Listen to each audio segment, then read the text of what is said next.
Good afternoon ninth class. आज हम कुछ एक प्रॉब्लम सॉल्व करेंगे रिलेटेड टू मोल कंसेप्ट। हमने पिछले लेक्चर में मोल कंसेप्ट के बारे में पढ़ा था एंड आज हम उससे रिलेटेड कुछ एक प्रॉब्लम्स जो है वो सॉल्व करेंगे।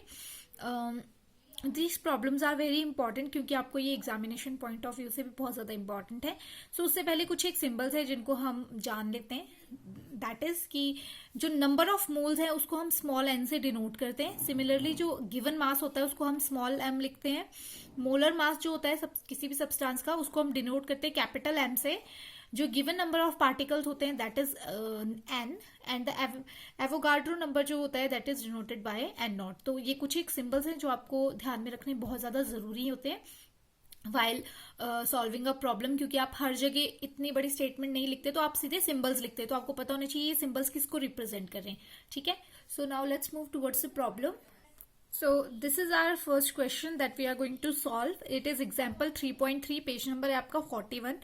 So उसमें जो example number 3 है उसको हम solve करेंगे. So here the question, calculate the number of moles for the following. यानी इन सब टर्म्स के लिए आपको number of moles जो है वो calculate करने हैं. So first जो है आपको 52 grams of helium में find करना है कि कितने number of moles होंगे. ठीक है, आफ्टर दैट आपने फाइंड आउट करना है कि 12.044 इंटू 10⁻⁻23 नंबर ऑफ एटम्स जो होते हैं वो कितने मोल्स में जो है वो प्रेजेंट होंगे. So this is your question. Now let's solve this. तो हम लोग डिस्कस कर रहे थे, क्वेश्चन हमने डिस्कस कर लिया था. तो इसका जो फर्स्ट पार्ट है दैट इज कि हमें फाइंड आउट करना है कि 52 ग्राम्स ऑफ हीलियम में कितने मोल्स होंगे. ठीक है, ये चीज हमें जो है वो डिस्कस करनी है. सो नंबर ऑफ मोल्स हमें निकाले. नंबर ऑफ मोल्स मैंने आप लोगों को बताया था कि हम डिनोट करते हैं एन से. सो फर्स्ट ऑफ ऑल जो 52 है दैट इज गिवन मास. ये हमें गिवन मास है दैट इज 52. तो हम लोग लिख लेंगे given mass is equals to यानी small M is equals to 52 grams. ठीक है, अगर हम अब देखिए molar mass. So the molar mass